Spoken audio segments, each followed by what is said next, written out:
నమస్తే SF7 TV news కి స్వాగతం. భక్తులతో రద్దీగా మారిన రాయచోటి ప్రసన్న ఆంజనేయ స్వామి దేవాలయం. భక్తి శ్రద్ధలతో నియమనిష్టలతో ఉన్న భక్తులకు సకల సౌభాగ్యాలు కలుగుతాయి. అన్నమయ్య జిల్లా రాయచోటి మాండవ్య నది ఒడ్డున వెలసిన శ్రీ శ్రీ శ్రీ ప్రసన్న ఆంజనేయ స్వామి దేవాలయం శ్రావణ మాసం చివరి శనివారం రోజున భక్తులతో రద్దీగా మారింది. రాష్ట్ర తెలుగుదేశం పార్టీ కార్యనిర్వాహక కార్యదర్శి టీటీడీ మాజీ పాలక మండలి సభ్యులు సుగవాసి ప్రసాద్ బాబు శ్రీ ప్రసన్న ఆంజనేయ స్వామిని దర్శించుకుని స్వామివారికి ప్రత్యేక పూజలు నిర్వహించారు. అనంతరం ఆలయ పూజారులు ఆయనను ఆశీర్వదించి తీర్థప్రసాదాలు అందజేశారు. అనంతరం భక్తులందరికీ అన్నదాన కార్యక్రమం నిర్వహించారు.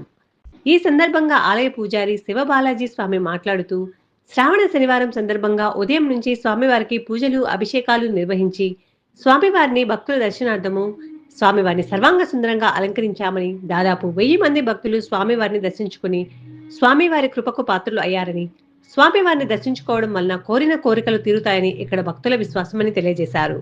ఆర్వి కృష్ణారెడ్డి, అన్నమయ్య జిల్లా ఇన్ఛార్జ్.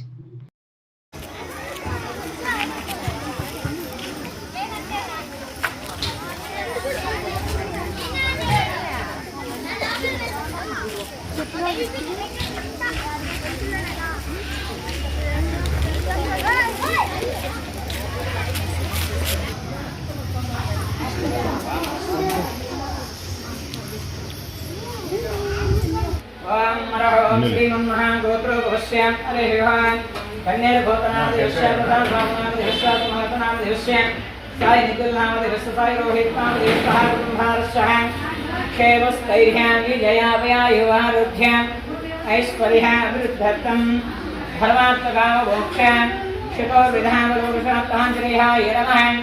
ओम हरिः पुरुषाय विद्महे महादेवाय धीमहि तन्नो प्रचोदयात्। आञ्जनेयाय नमः। हरिः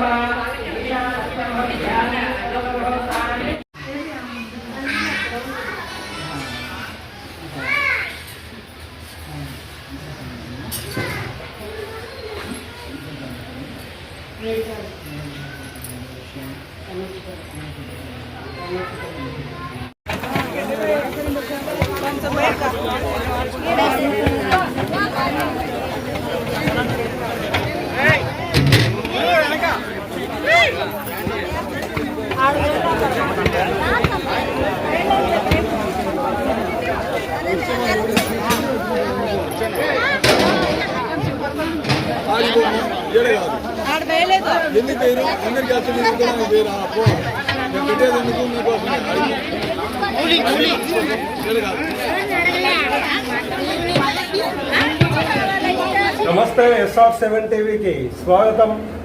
నా పేరు ఆర్వి కృష్ణారెడ్డి, అన్నమయ్య జిల్లా ఇన్ఛార్జ్. మరి శ్రావణ మాసం సందర్భంగా మరి హిందువులంతా కూడా ఈ మాసమంతా భక్తి శ్రద్ధలతో ప్రతి ఒక్క ఆంజనేయ స్వామి దేవాలయంలో కూడా మరి పూజా కార్యక్రమాలు, అన్నదాన కార్యక్రమాలు, భజనలు, ఆధ్యాత్మిక కార్యక్రమాలన్నీ కూడా నిర్వహిస్తున్నారు. మరి ఈరోజు రాయచోటి పట్టణంలో ఉండేటువంటి శ్రీ ప్రసన్న ఆంజనేయ స్వామి దేవాలయం నందు ఈరోజు అభిషేకాలు, పూజలు, అలాగే ఉచిత ఇప్పుడు అన్నదానం కూడా నిర్వహిస్తున్నారు. మరి ఇక్కడ జరిగినటువంటి ఈ శ్రావణమాసం యొక్క విశిష్టత ఏంటి, మరి శ్రావణ మాసం సందర్భంగా ఈ దేవాలయంలో ఎలాంటి కార్యక్రమాలు నిర్వహించారు అనేది మన ఆలయ ప్రధాన అర్చకులతో తీసుకున్నాం. నమస్తే స్వామి. ఈ శ్రావణ మాసం అంటే ఒక పవిత్రమైన మాసంగా భావిస్తారు మన హిందువులందరూ కూడా. మరి ఈ మాసం యొక్క విశిష్టత ఏంటి? స్వామివారికి ప్రతి ఈ శ్రావణ మాసంకి ఒక బ్రహ్మోత్సవాలుగా జరుగుతున్నాయి. కాబట్టి ప్రతి మంగళవారం స్వామివారికి ఉదయం 5 గంటలకు అభిషేకం జరుగుతుంది. సాయంకాలం 6 గంటల నుంచి కుంకుమార్చన జరుగుతాయి. ప్రతి 4 శనివారాలు స్వామివారికి పల్లికి సేవ కూడా జరుగుతుంది. మరి ఈ శ్రావణ మాసానికి ఎందుకు ఇంత పవిత్రత అంటారు? స్వామి పవిత్రత ఏమంటే స్వామివారు వాళ్ళు ఏమైనా భక్తులు కోరుకున్న వెంటనే స్వామివారి కోరికలు నెరవేరుస్తున్నారు. కాబట్టి భక్తులు కూడా తండోపతండాలుగా తరలి వస్తున్నారండి.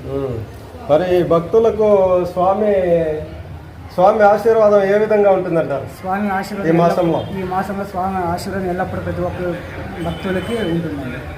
అంటే ఏ విధమైన కోరికలు తీరుతాయంటారు? కోరికలు తీర్చంటే వాళ్ళ మనుషులు ఏమని అనుకున్నా కూడా ఈ ఉన్నా కూడా చేసుకుంటారు. యంత్రం కానీ ఏమైనా కళాలు పిచాచులు ఏమైనా వస్తే ఉంటారు, కానీ స్వామివారి దగ్గర అంతరం వేసించుకొని పోతే వాళ్ళకి ఇంత వరకు వెళ్ళి ప్రతి ఒక్కరూ బాగుంది అని చెప్తున్నారు.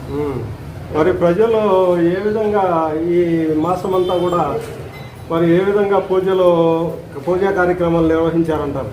ఈ మాసంలోనే చాలా అద్భుతంగా పూజా కార్యక్రమాల్లో పాల్గొన్న భక్తులందరూ ప్రతి ఒక్కరు కుంకుమార్చనకి, అభిషేకానికి, అన్నదానానికి ప్రతి ఒక్క దాతలు కానీ ప్రతి ఒక్క గణ ముందుకి పాల్గొంటున్నారు. మరి ఈ శ్రావణ మాసం సందర్భంగా మరి ఎంతమంది ఇక్కడ భక్తులు దర్శనం చేసుకోవడం జరిగిందండి? చాలామంది కనిష్ట ఒక 500-2000 మంది దాకా దగ్గర వస్తారండి. ప్రతి శ్రావణ మాసం ప్రతి శనివారం మంగళవారము భక్తులు చాలామంది వచ్చి స్వామివారు దర్శించుకొని ముడుపులు కానుకలు ఏమైనా ఉంటే ఉండిలో వేస్తారండి. వాళ్ళు భక్తులు ఏమైనా కోరికలు అనుకునేది కానీ నేరుగా కానీ అన్నీ వాళ్ళు సమర్పిస్తారు స్వామివారు. మరి ఈ మాసం అంటే ఎందుకు అంత విశిష్టత అంటారు? స్వామివారికి ఈ మాసం అంటే చాలా ఇష్టమైన, శ్రావణ మాసం అంటే చాలా ఇష్టకమైన నెల వస్తుంది. స్వామివారి కానీ ఏదన్నా కానీ భక్తులు కానీ ఏదో అనుకున్నా కానీ కోరికలన్నీ నెరవేరుస్తున్నారు కాబట్టి స్వామిని భక్తులు చాలామంది వస్తున్నారు. స్వామి భక్తులు కోరికలు అడగడానికి, స్వామి మా కష్టాలు ఇట్లున్నాయి, మాకు ఏమైనా నెరవేర్చండి, మా కోరికలు తెలిసి మేము చేస్తామని చెప్పేసి ప్రతి ఒక్క భక్తులు స్వామివారిని వేడుకుంటున్నారు. మరి శ్రీరామచంద్రుల వారికి ఈయన అందించినటువంటి సేవలు ఏ విధంగా ఉన్నాయంట? చాలా అద్భుతంగా ఉంటుంది. శ్రీరామవారి సేవ అందించడానికి చాలా అనుకూలంగా కానీ స్వామి నామ స్వరూపంతో కానీ చేసుకున్న వాళ్ళకి చాలా ఉంటుంది. Okay, thank you.